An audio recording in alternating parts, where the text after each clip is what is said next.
For as far back as I can remember into my childhood, I've been fascinated with architecture and building. In my bookshelves, you wouldn't find volumes of the Hardy Boys mysteries, no comic books, not even a science fiction novel. My shelves were lined with architecture, woodworking, and design texts. My heroes weren't Batman, Clint Eastwood, or Jackie Robinson. My heroes were Frank Lloyd Wright, the Green Brothers, and Joseph Eichler. Yes, I was a nerd. No, my grades weren't good enough. I was a geek. No, they all hung out at Comic-Con. I was that loner kid that stared at buildings all day, played with door locks, and hung out in the basements and mechanical rooms of the school. In fact, if I was in grade school today, I would probably be flagged as most likely to blow the place up.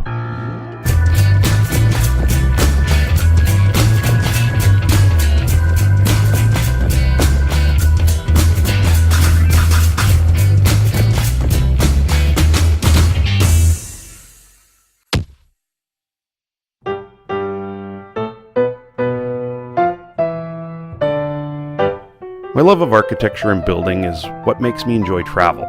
In a way, it gives my destinations purpose.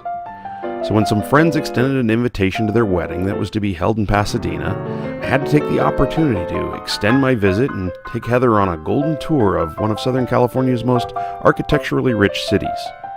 Even better still, the wedding was going to be held at Caltech, a campus loaded with beautiful buildings. The bride-to-be's father was a Nobel laureate professor there, and through the faculty club she was able to arrange a guided tour for us. Score!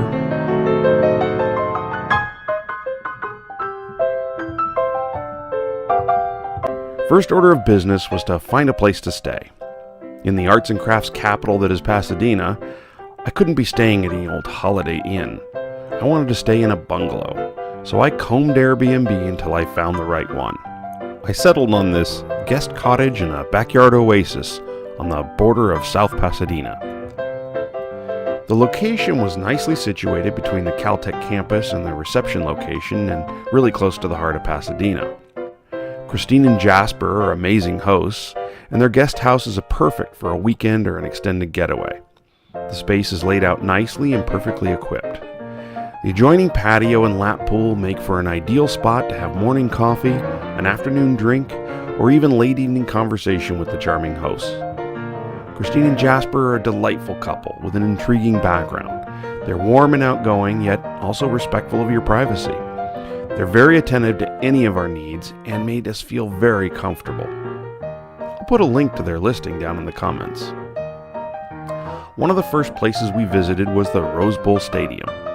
Built in 1922, its design was not so much for the football it's commonly known for, but for the equestrian competitions that were taking place in Pasadena long before football. Its horseshoe shape is not by accident, and its nod to Roman Colosseums is intentional too. The New Year's Tournament of Roses and its namesake parade was made up of jousting and chariot races, and all this was in an attempt to attract wealthy buyers to the properties on Millionaire Row, otherwise now known as Orange Grove Boulevard. Which brings us here, at the William Wrigley Jr. house. Oh man. Did you step on gum again?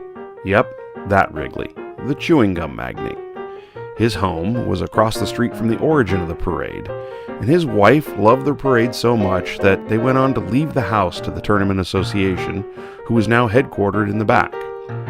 The garden has about 1,500 varietals of rose and camellias that have been imported for the tournament over the years. We moved on to the gem of Pasadena, the Gamble House, as in Procter & Gamble. The house was commissioned by architects Charlie and Henry Greene for the Gambles in 1908. There, the Greene brothers were busily building houses all over the area from 1905 to 1919. In the middle of all of that, they took on what was to become their flagship house. The Greenes designed every detail of the house, including the textiles, furnishings, and all in their now iconic arts and crafts style. The house is full of innovation, like incorporated roof gutters, as well as some quirky aspects like the use of cheap scrap clinker bricks for the exterior details. Clinkers are the bricks that were on the edge of a pallet when it was fired and got slightly burned and partially glassified. giving them their dark and singed colors and the namesake clinking sound they make when hit together or dropped. There are at least 15 other Greene Greene homes in the immediate neighborhood. Some are nothing short of mansions, and others simple, modest bungalows, each with the telltale eased edges, cloud lifts, and amazing stonework. The original campus at Caltech was primarily designed in 1920 by Bertram Grosvenor Goodhue, who also designed the buildings for the Panama, California Exposition in San Diego in 1915, what's now known worldwide as Balboa Park and home of the famous San Diego Zoo. And Goodhue got the inspiration for this design from a visit to Sevilla, Spain. All in all, Goodhue built 5 buildings before an untimely death, and his firm had to complete 11 more for him. In 1930, Gordon Kaufman, with a nod in keeping to Goodhue's architectural spirit, designed the Athenaeum and the student houses, albeit in a slightly personal style he called Mediterranean eclectic.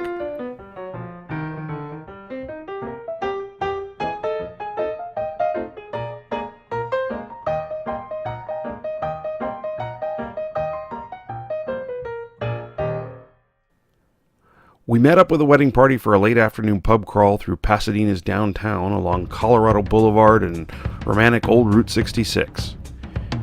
Here, the early American industrial design is hinted with Prohibition-era speakeasy back alleys, restaurants, and bars.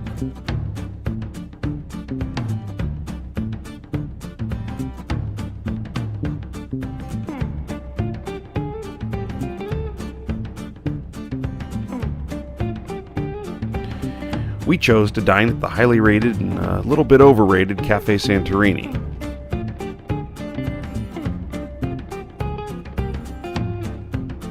I have to say that the food was impeccable.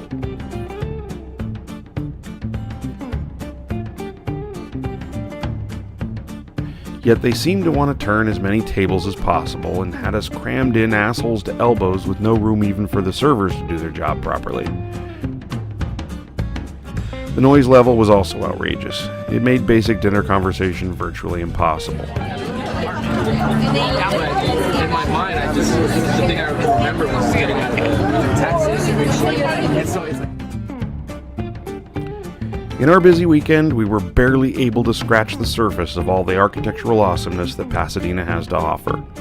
You could easily spend a weekend here without the wedding and distraction and not run out of sights to see. So if you're here in Southern California area, make sure to visit Old Pasadena and bring along your camera.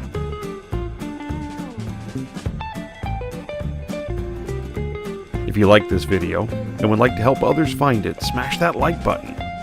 And if you're not already, click the subscribe button and become one of our subscribers. It's free and you get to see more videos like this one. But be sure to check that little bell icon to get notifications of when we upload new content. Thanks again for watching.